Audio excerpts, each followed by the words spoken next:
하나님은 산자의 하나님이시라, 이런 제목으로 누가복음 강의를 이어가겠습니다. 사두개인과 바리새인 그리고 서기관과 대제사장들, 그들의 가장 심각한 문제는 그들은 하나님에 대해서 심히 왜곡된 지식을 가지고 있었다는 점입니다. 하나님에 대한 지식이 왜곡되니까 그들의 신앙 자체도 왜곡되고 뒤틀려 있었던 이런 모습들을 봅니다. 그 증거가 그들 앞에 출현해 계신 하나님의 아들 메시아조차도 그들은 알아보지 못하고 메시아를 부정하고 그분을 전혀 신뢰하지 않았습니다. 문제는 그들은 모두 누구보다도 하나님을 잘 믿는 자들이라고 자타가 공인하고 있었던 그런 자들이었다는 것입니다. 그럼에도 그들은 하나님에 대해서 실상은 전혀 무지했을 뿐만 아니라 하나님이 주신 율법의 그 참된 의미에 대해서도 전혀 깨닫지 못하고 있었습니다. 그렇게 율법을 연구했어도 그 결과는 참 하나님의 뜻을 알지 못하는 무지함 가운데 그들이 있었다라는 사실을 우리는 기억할 필요가 있습니다. 그들은 하나님의 율법을 자기들의 이익의 재료로 삼았을 뿐 진정으로 하나님을 알고 하나님을 경외하고 하나님을 사랑하고자 하는 마음은 없었습니다. 종교가 이렇게 될 수도 있다는 것입니다. 지식으로는 알고 신앙의 형식은 갖추지만 알맹이가 없는, 마음이 없는, 사랑이 없는, 그 하나님에 대한 두려움이 없는 이런 빈 껍데기 같은 신앙이 얼마든지 존재할 수 있다는 것입니다. 오늘날에도 유대주의 종교 지도자들과 같은 하나님에 대한 무지와 총체적인 무지와 어리석음으로 그릇된 지식과 믿음을 가지고 자기만의 이기적인 동기와 세속적인 목적을 가지고 하나님을 신앙하려고 하는 사람들은 교회 안에 부지기수입니다. 믿음의 길을 참된 진리와 그리스도를 통해서 깨달아서 올바른 믿음의 길을 따라가는 것이 중요하다는 것은 아무리 강조해도 결코 지나치지 않은 것이라는 것을 우리는 또 분명히 알 필요가 있습니다. 서기관과 대제사장들의 이 간교한 시도가 무위로 돌아가고 난 다음에 그 다음에 또다시 이번에는 사두개인들이 나서서 부활의 문제를 두고 예수 그리스도와 신학적인 논쟁을 일삼고 있는 장면이 바로 오늘 본문에 기록되어 있는 이 말씀입니다. 그래서 22절에서 33절까지 다시 보면, 그리고 부활이 없다고 반대하여 말하는 사두개인들 중에 어떤 자들이 와서 그에게 물었다. 말하기를, 선생님이여, 모세가 우리에게 기록했습니다. 만일 아내를 가진 어떤 남자의 형제가 죽는다면, 그리고 이 사람이 자식이 없다면 그의 형제가 그 아내를 취해서 그의 형제에게 자손을 일으켜야 할 것을. 그런데 7 형제들이 있었습니다. 그리고 첫째가 아내를 취하였다가 자식이 없어 죽었습니다. 그리고 둘째가, 그리고 셋째가 그녀를 취하였습니다. 그런데 7 사람들도 똑같이 자식들을 뒤에 남기지 않았습니다. 그리고 그들이 죽었습니다. 그리고 그 후에 여자가 죽었습니다. 그러면 그 여자는 부활 때에 그들 중에 누구의 아내가 됩니까? 왜냐하면 7 사람들이 그녀를 아내로 가졌기 때문입니다. 이렇게 기록이 되어 있습니다. 자, 그리스도를 보십시오. 그분은 계속해서 그를 공격하는 자들과 맞서고 계셨습니다. 그러니까 이 일 또한 주께서는 이 땅에 계시는 동안에 그분이 감당하셔야 됐던 일이었기 때문에 주님은 자기들을 대적하는 자들과 시시때때로 이 불편한 대화를 계속해서 이어가고 계셨습니다. 너희들하고는 말하고 싶지 않다 하고 물리치시고 외면하신 것이 아니라 그들과도 끊임없이 변론을 하시고 논쟁을 하셨단 말입니다. 성도 여러분, 주님을 쫓는 길은 우리가 좋아하는 일만 하고 우리가 좋아하는 사람들하고만 교제하는 것이 전부가 아닙니다. 때로는 진리를 거스르고 대적하는 자들과도 우리는 만나야 하고 그들의 공격에 맞서서 진리를, 복음을 변증하고 변론하는 일까지 우리가 감당해야 될 일이라는 것을 주님이 하셨던 그 일을 우리도 마땅히 우리의 시대 속에 감당해야 되는 일이라는 것을 우리는 기억해야 합니다. 사두개인들은 부활을 믿지 않는 자들이었습니다. 보십시오. 계속해서 반복해서 말씀드립니다만 누구보다도 하나님을 잘 믿는다고 자부하던 자들이 진리를 부정하고 거부하고 있습니다. 부활을 믿지 않고 있었습니다. 그런 여러분, 신앙이 자기중심적 신앙이 되어버릴 때 얼마나 무지하고 모순된 이러한 신앙의 모습을 띠게 되는지를 우리는 이 유대주의 종교 지도자들의 모습을 통해서 잘 보게 되는 것입니다. 성령의 역사 없이 하나님을 믿으려고 할 때, 사람의 생각을 따라서 하나님을 신앙하고자 할 때 바로 이런 일들이 일어나게 된다는 것입니다. 사두개파는 바리새인들과 함께 당대 최고의 종교적인 지성인 그룹이었습니다. 가장 유대 사회에서 두각을 나타내고 있었던 그런 세력이었습니다. 그들은 다윗과 솔로몬 시대의 제사장 사독에게서부터 그 기원을 둔 집단으로 알렉산더 대왕 이후에 유대인 가운데서 백성들의 생활을 정치적으로 통솔하고 통제했던 제사장으로 구성된 부유한 지배층의 귀족 계급이었습니다. 그런데 그들은 유대교에 대한 관심보다는 로마의 통치자들과 깊이 내통하면서 유대 사회에서의 기득권을 유지하는 일에만 열심을 내었던 아주 정치적인 그런 집단이었습니다. 이들은 장로들의 유전에만 집착하던 바리새인들과 사사건건 충돌했고 모세 오경만을 정경으로 인정할 뿐 다른 성경은 그 권위를 인정하지 않았습니다. 무엇보다도 부활과 그리고 영의 존재를, 스피리추얼한 존재 자체를 그들은 전면 다 부정하고 있었습니다. 이렇게 하나님을 엉터리로 믿고 있었으면서도 종교적인, 정치적인 기득권을 차지하고 이것을 유지하기 위해서만 혈안이 돼 있었던 이런 어리석은 자들이 바로 사두개인들이었다라는 것입니다. 이런 자들이 언제나 자기 자신들이 가장 하나님을 잘 믿는다고 여기는 이 만용과 어리석음을 가지고 끊임없이 예수께 도발을 일삼고 있었으니 주님께서 왜 이런 자들을 미워하시고 그들을 저주하셨는지를 충분히 알 수 있는 그런 대목입니다. 그들이 지금 예수님께 와서 논쟁하고자 하는 주제는 바로 모세의 율법과 부활의 교리가 갖는 이 상호 모순성에 대한 이야기였습니다.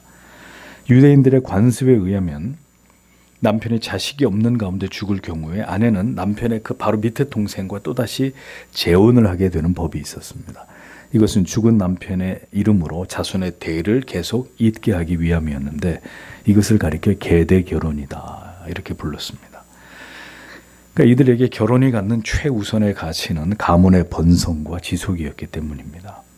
생육하고 번성하라고 하신 하나님의 계명에 대한 순종과 하나님이 주신 땅을 기업으로 여겨서 대대로 이것을 지켜야 된다고 하는 그들의 종교적인 의지에서 비롯되었던 것입니다.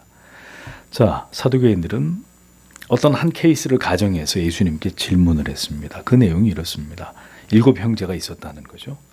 장남이 아내를 취하였는데 자식이 없이 죽었습니다.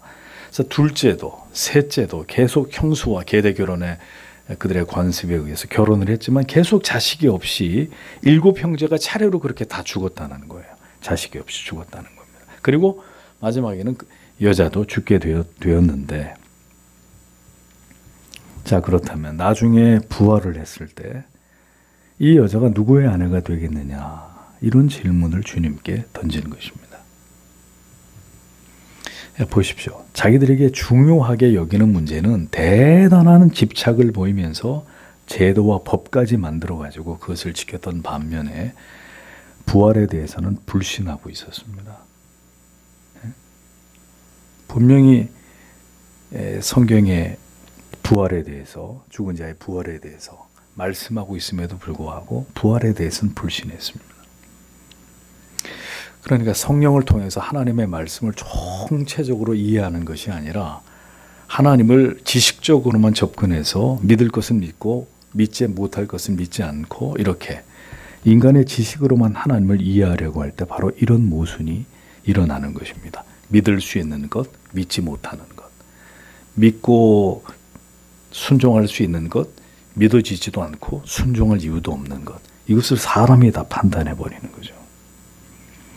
신앙의 어느 한쪽은 대단히 율법적으로 강조하면서도 또 다른 면에 있어서는 전혀 그 의미를 올바로 이해하지 못한 결과 아주 어리석고 저급한 수준에서 벗어나지 못하고 있는 전형적인 신앙의 모순과 불균형한 모습을 사두개인들이 보여주고 있었던 것입니다. 지식이 없는 상태로, 자식이 없는 상태로 죽은 형과 형의 뒤를 이은 형수와 그리고 결혼한 동생들이 다 부활을 하게 됐을 때 누구의 아내가 되겠느냐?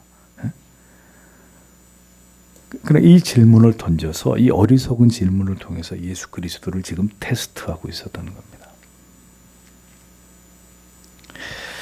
신앙의 형식에만 관심을 가지고 그것으로 자기의 이익을 위하며 또 지극히 세속적인 어떤 그릇된 신앙의 동기를 가지고 하나님을 믿으려고 하는 자들에게 한결같이 보게 되는 특징은 언제나 진리의 그 실체에 도달하지 못하고 전혀 하나님의 말씀을 올바로 깨닫거나 이해하지 못함으로 인해서 일어나게 되는 아주 유치하기 이를 데 없는 미신적인 이런 신앙의 모습들이 나타나게 된다는 겁니다. 그러니까 믿음이 이 땅에서의 형통의 목적만을 지향하는 것에 그칠 때 진리에 대한 깊은 이해와 깨달음에 우리의 지성이 미치지 못하게 될 때 신앙은 아주 무미건조해집니다. 그리고 매우 저열한 수준의 신앙으로 전락하게 됩니다.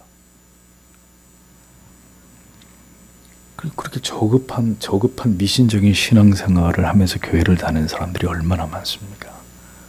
특별 새벽기도 하면 기도에 응답이 되고 그걸로 부족하면 천일 새벽기도라도 하고 한 해를 시작하면서 말씀을 뽑아가지고 그것을 부족처럼 삼고 그래서 그 축복의 말씀이 이루어지길 기도하면서 또 한 해를 보내고 얼마나 유치하고 저열한 이런 미신적인 신앙의 모습들을 신앙 안에서 굉장히 중요한 위치에다가 놓고 하나님을 그렇게 믿으려고 하는 사람들이 오늘도 얼마나 많은지를 보십시오.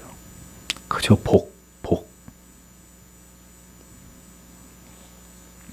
하나님의 진리의 말씀에 대한 깊은 이해와 올바른 깨달음 없이 하나님을 맹목적이고 기복적인 목적으로 신앙하게 될 때 신앙은 결코 깊은 진리를 이해하거나 깨닫지 못한 채로 무지몽매한 수준에서 조금 더 벗어나지 못하게 되는 그런 신앙에 머무를 수밖에 없다.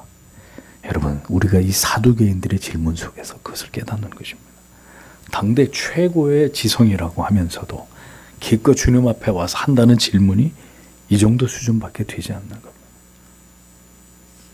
그러면서도 백성들 앞에서는 큰 소리를 치고 자기들이 하나님을 제일 잘 믿는 양, 이런 모습의 신앙이 그 시대에만 있었겠습니까? 지금도 존재한단 말입니다.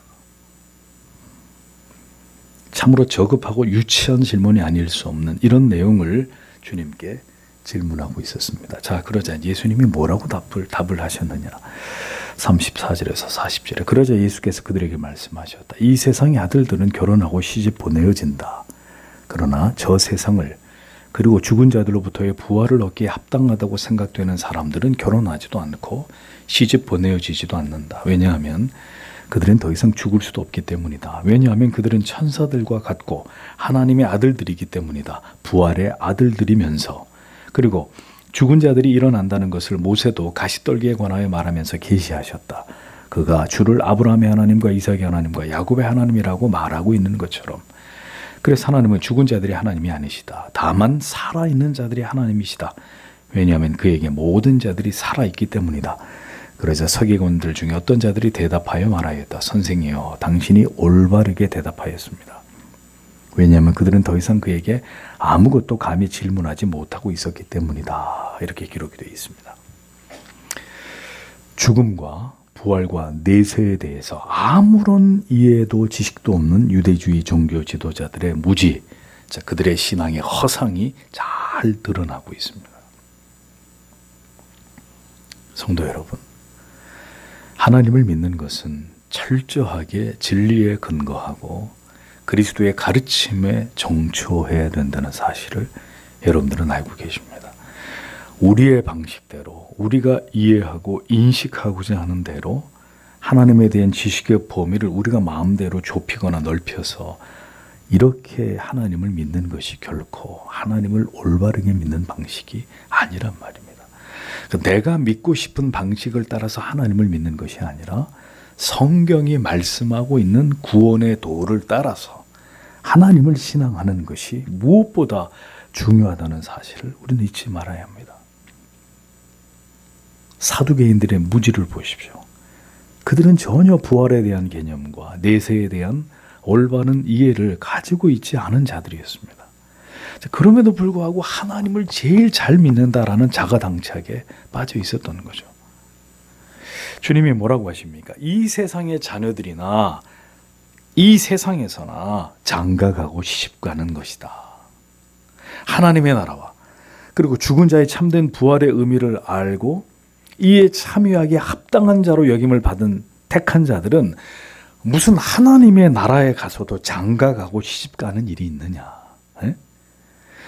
그러니까 사두개인들은 이 땅에서의 부부의 관계, 남편과 아내의 관계가 하늘나라에서까지 연장된다고 이렇게 생각했다는 겁니다. 그러니까 하늘나라 가면 누가 이 여자의 남편이 됩니까? 이 여자가 누구의 부인이 되는 겁니까? 이런 질문을 하고 있었던 거죠. 예수님의 답변은 바보들아, 그렇게 말씀하진 않았지만 하늘나라에서 시집가고 장가가는 게 어디 있냐.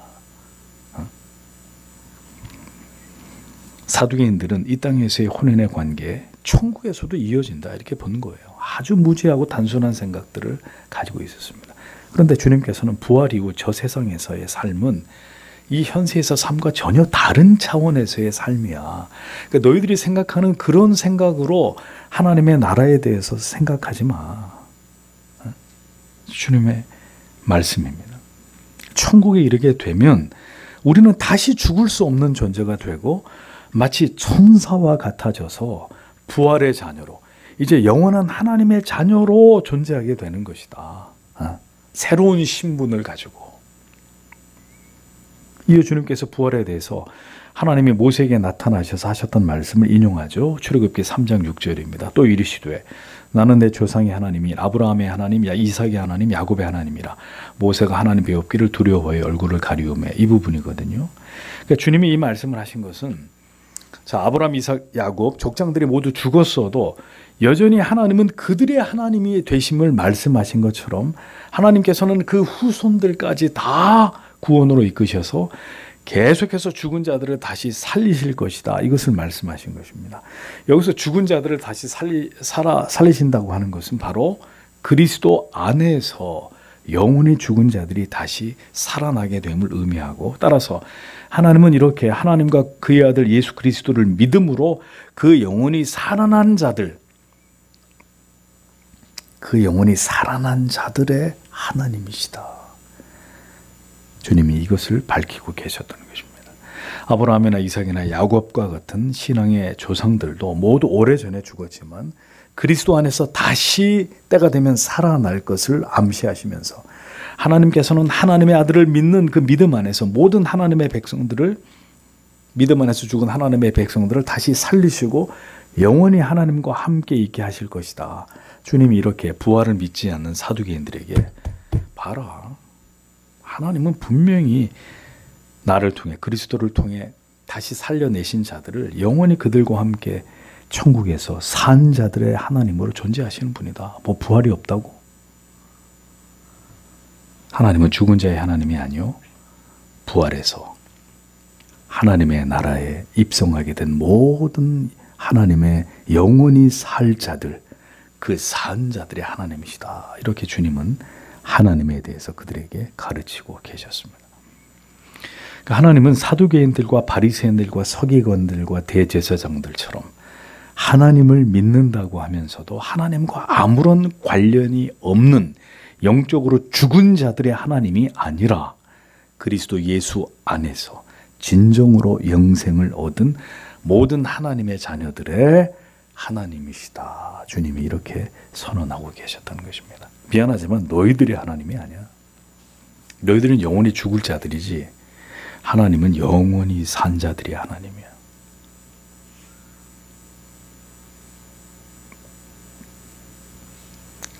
제가 여러분들에게 늘 귀에 딱지가 않도록 말씀드리는 부분입니다. 우리가 믿는 하나님은 관념의 하나님이 아니라는 거예요. 살아 계실 것이다. 하나님의 아들이 이 땅에 오셔서 내 죄를 위해서 죽었단다. 이런 관념에, 이런 막연히 피상적인, 그냥 머리를 끄덕끄덕거리면서 알지. 어렸을 때부터 계속 그렇게 교회에서 배웠으니까 잘 아는 내용이야. 지식적으로, 전통적으로만, 사변적으로, 피상적으로만 아는 하나님은 진정한 의미에서 하나님과 올바른 신앙의 관계 속에 있는 성경이 말씀하고 있는 믿음이라고 볼 수 없습니다.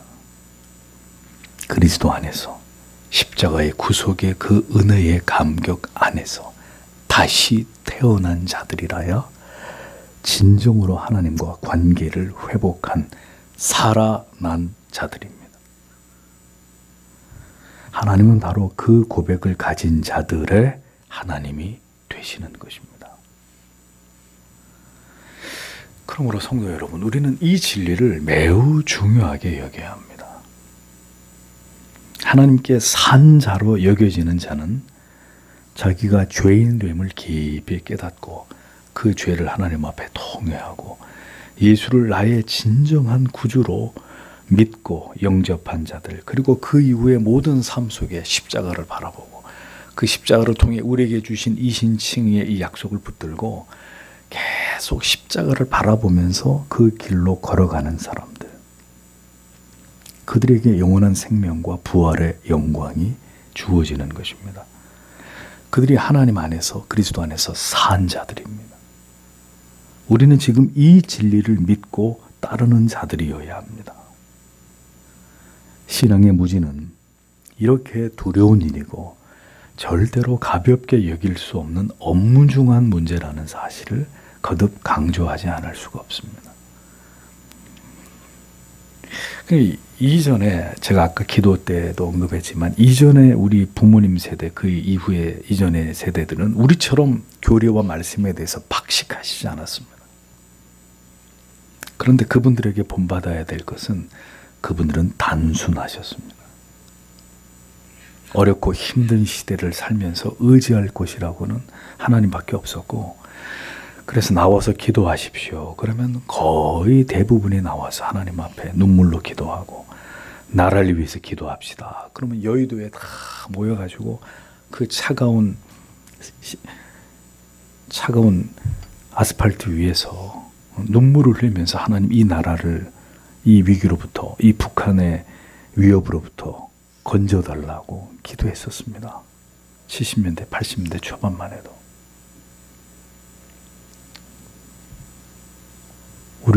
우리가 살고 있는 이 시대의 교회를 보십시오. 누가 기도합니까? 누가 우리에게 직면한 이 모든 일들을 끌어안고 하나님 앞에 나와 가슴을 치면서 하나님 긍휼히 불쌍히 여겨주십시오. 우리에게 회개의 눈물을 주시고 다시 하나님을 뜨겁게 사랑했던 그 시절로 돌아가게 해달라고. 어느 교회가 그렇게 기도하고, 물론 어딘가는 있겠죠. 오늘날의 교회 이슈는 무엇입니까 도대체? 오늘도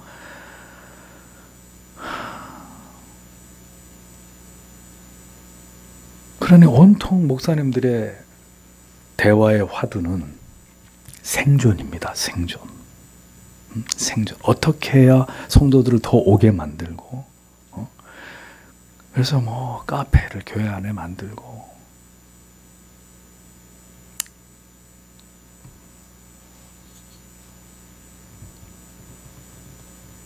무지하면서도 잘 믿는 길은 존재하지 않습니다. 무지하면 결국 우리의 생각과 의지대로, 우리 마음대로 하나님을 그릇되게 신앙하는 어리석음에 빠질 뿐입니다. 무지한 신앙은 결코 하나님을 올바로 신앙할 수 없고 구원에 이르는 참된 믿음에 도달할 수도 없다는 것을 기억해야 합니다. 그러니 하나님이 은혜를 주셔야 돼요. 그 무지의 눈꺼풀을 확 벗겨내고 참 진리의 세계를 볼 수 있는 눈을 열어주시고 마음을 활짝 열어주시고 정말 내게 있어서 그리스도를 아는 지식 그 이상의 고상한 가치는 존재하지 않는다는 탐은 목마름을 주셔서 오늘도 이 말씀에 가슴을 묻고 이 진리 안에서 깨달아진 하나님의 뜻과 마음을 가지고 하나님 앞에 간절히 기도하는 성도들, 그 하나님의 마음을 받아서 오늘 이 시대를, 이 나라를, 오늘 이 시대에 나라 안팎에 일어나고 있는 모든 문제들을 바라보면서 그것이 나의 기도의 제목이 되어 하나님 앞에 눈물로 기도하는 이런 그리스도인들, 과연 우리가 살아오는 이 시대에 얼마나 될까요? 그런 그리스도인들이. 그러니 세상이 이렇게 점점 더 망가지는 것입니다.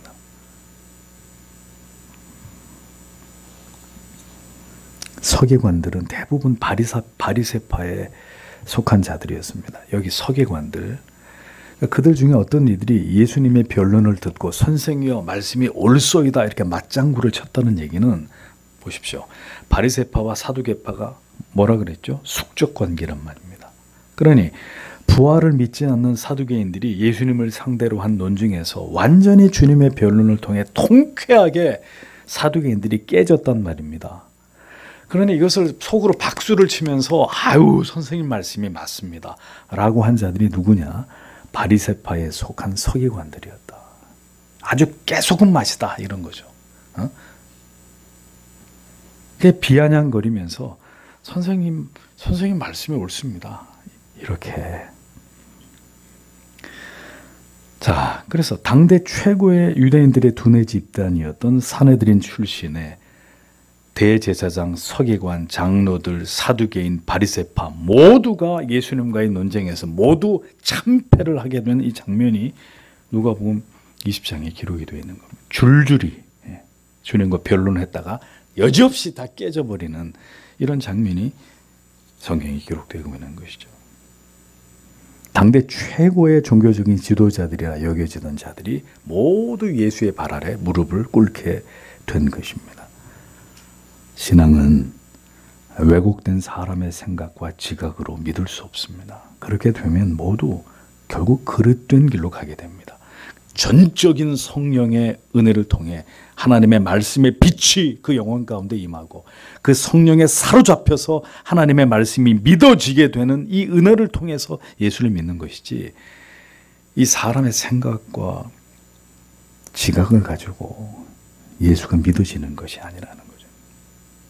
결국 모순되고 아둔하고 저급한 신앙의 자리로 미끄러지게 되는 것입니다. 오직 성령을 통해서 참 진리와 복음의 깊은 깨달음을 통해서 신앙이 세워지고 발전해 나아가야 되는 것입니다. 오직 그 길만이 성경이 말씀하는 참된 믿음의 길이라는 사실을 우리는 잊지 말아야 됩니다. 그래서 유대인들의 최고의 지도 계급에 있었던 자들 가운데 제대로 된 믿음을 가진 사람들이 이렇게 없었다는 얘기입니다.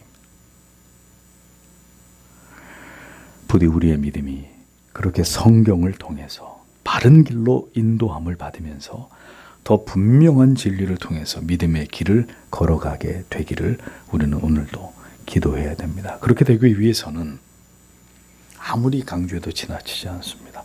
그리스도를, 십자가를 경험하는 믿음이 되어야 한다는 사실을 잊지 마십시오. 모든 관념적인 신앙의 자리에서 벗어나서 날마다 진리 안에서 더 깊이 그리스도를 알아가고 하나님을 경험하게 되는 믿음이 되어지도록 말씀과 기도에 더 창념하는 그런 신앙이 되어야 합니다. 부디 성령께서 이 말씀을 저희에게 깨닫게 해주십시오. 하나님의 말씀을 들을 때, 이 진리의 말씀을 펼쳐 묵상할 때 하나님 성령을 통해 조명해 주셔서 이 하나님의 진리의 말씀이 깨달아지고 내 마음에, 내 세포 하나하나에 새겨지는 이런 은혜 주시기를 성도는 하나님 앞에 매일매일 기도해야 되는 것입니다. 주님이 이 혼란과 혼돈의 마지막 때에 오직 진리 위에 우리의 신앙의 뿌리를 견고하게 내릴 수 있도록 우리 모두에게 은혜를 부어주시기를 성도 여러분 하나님 앞에 기도하시기를 바랍니다.